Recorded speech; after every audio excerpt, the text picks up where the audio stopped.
Ses buts sont très nombreux, mais sa parole est rare. Jeudi, après 6 mois d'absence, Kylian Mbappé va faire son retour en équipe de France face à la Croatie en Ligue des Nations. Exceptionnellement, le capitaine des Bleus a répondu à nos questions sur ses ambitions, sur ses rapports avec le sélectionneur Didier Deschamps, sur son idole d'enfance Zinedine Zidane et sur la période qu'il vient de traverser. C'était à Clairefontaine cet après-midi. Regardez. Bonsoir Kylian Mbappé. Bonsoir, bonsoir. Merci de nous accueillir ici, Clairefontaine, le saint des saints de l'équipe de France. Ça fait 6 mois que vous n'étiez pas venu ici. Blessure, non-sélection par Didier Deschamps. Est-ce que vous êtes heureux de revenir? Oui, toujours. J'ai toujours dit que l'équipe de France, c'était la chose la plus importante pour un joueur. Donc c'est la chose la plus importante pour moi. Donc ça fait plaisir de revoir tous les copains, de revoir tout le monde et de revêtir le maillot bleu que je vais porter jeudi. Est-ce que Didier Deschamps vous avait expliqué à l'époque, à l'automne dernier, pourquoi il ne vous avait pas sélectionné? Non, on avait discuté, on a toujours été en contact, on a toujours été ensemble au téléphone. Il est même venu à Madrid, donc je savais pourquoi et on savait pourquoi j'étais pas là en novembre dernier. Et il avait évoqué votre situation avec beaucoup de pudeur. Il avait dit c'est pas simple, la vie de sportif de très haut niveau. Quelquefois il y a des problèmes psychologiques, c'est la tête qui commande les jambes. C'est ça qui se passait avec vous? Non, c'est sûr que c'était un moment difficile, mais je pense plus que c'était une décision qui avait été prise en interne. On pensait que c'était la meilleure décision pour toutes les parties, pour l'équipe de France y compris, parce qu'au final, c'est l'équipe de France qui prime sur n'importe qui, sur moi, sur le coach, sur tous les joueurs.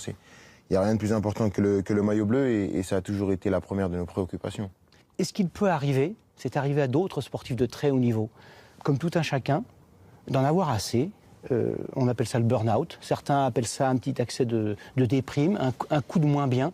Est-ce que c'est ça que vous avez vécu à l'automne dernier? Non. Je pense qu'il faut juste accepter en tant que sportif de haut niveau et même en tant qu'être humain qu'une carrière professionnelle ou une vie, c'est jamais linéaire. Il y a des moments où vous êtes au top, il y a des moments où vous êtes moins bien. Et il faut savoir se retourner sur ce qu'on aime faire et se remettre au travail parce qu'on sait qu'à force de travail, la situation elle peut être renversée et c'est ce qui s'est passé.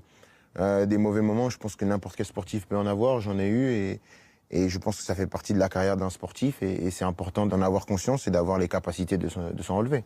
J'étais un peu troublé parce que vous avez dit hier que vous alliez essayer de continuer à être dans l'équipe de France.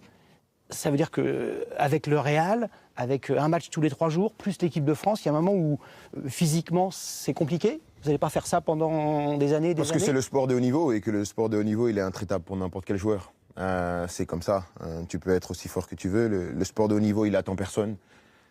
C'est un rythme qui est incroyablement élevé.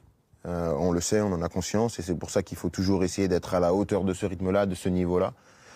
Et tant qu'on sera à ce niveau, tant qu'on sera prêt à faire les efforts, on sera là. Et après, c'est l'histoire du foot. Un jour, il y aura d'autres joueurs qui viendront à notre place pour nous remplacer et essayer de faire comme nous, qu'on a fait pendant des années. Oui, non, mais avant ça, il y a l'équipe de France. Bien sûr. Vous n'êtes pas dit en 2027, 2028, j'arrête. On n'a pas de plan pour arrêter l'équipe de France. Non. Pour l'instant, je me concentre seulement sur la Coupe du Monde 2026. C'est ce qui compte pour moi, c'est ce qui compte pour le groupe. J'ai déjà dit, je veux vraiment être champion du monde en 2026 et c'est un objectif prioritaire en sélection. Ce serait vraiment incroyable pour moi de pouvoir gagner une Coupe du Monde une autre fois. Donc c'est vraiment l'objectif principal pour tout le monde. Le sélectionneur, le coach, Didier Deschamps, a dit que quoi qu'il arrive, 2026, après la Coupe du Monde, il arrêtera. On connaît sa grinta, sa volonté de victoire, sa haine de la défaite. Est-ce que ça vous inquiète qu'il arrête en tant que joueur? Est-ce que vous dites, ben voilà, je n'ai connu que lui, vous n'avez connu que lui? Oui, je connais que lui. Et donc, on va vers une terre inconnue, quoi. Non, parce que comme le coach le dit toujours, l'équipe de France, c'est au-dessus de tout, et l'équipe de France trouvera toujours quelqu'un.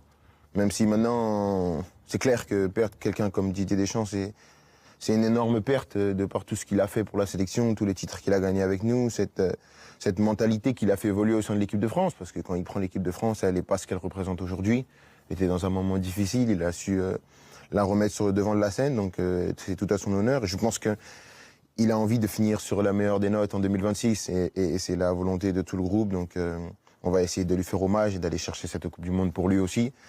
Donc ça va être un grand moment, et après on verra qui prendra la suite de Didier Deschamps. Il y a un nom qui circule. Tout le monde sait qu'il y a un nom qui circule, mais comme je dis souvent, c'est pas de mon ressort et c'est pas moi qui peut en parler, c'est le président Diallo, il faut l'interviewer lui.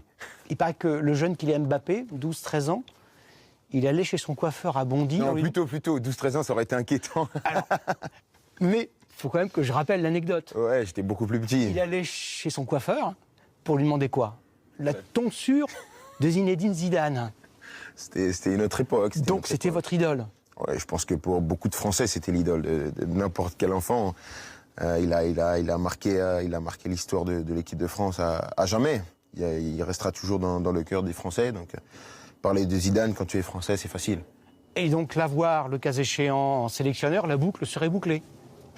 C'est pas moi qui décide de ça. Mais si ça arrive. J'essaye de pas en parler parce que c'est pas mon rôle et on a déjà un sélectionneur qui est là, qui est le coach. Et je pense que c'est très important de toujours avoir du respect pour les gens qui sont là. Je pense que mon amour pour Zinedine Zidane, il est plus approuvé. Donc je pense qu'il faut avoir du respect pour tous les gens qui sont là. Et si Zidane vient, ce sera avec grand plaisir. Je serai extrêmement heureux. Mais comme je le dis souvent, c'est pas ma décision. Aujourd'hui, vous jouez dans le plus grand club du monde, le club de vos rêves, le Real Madrid.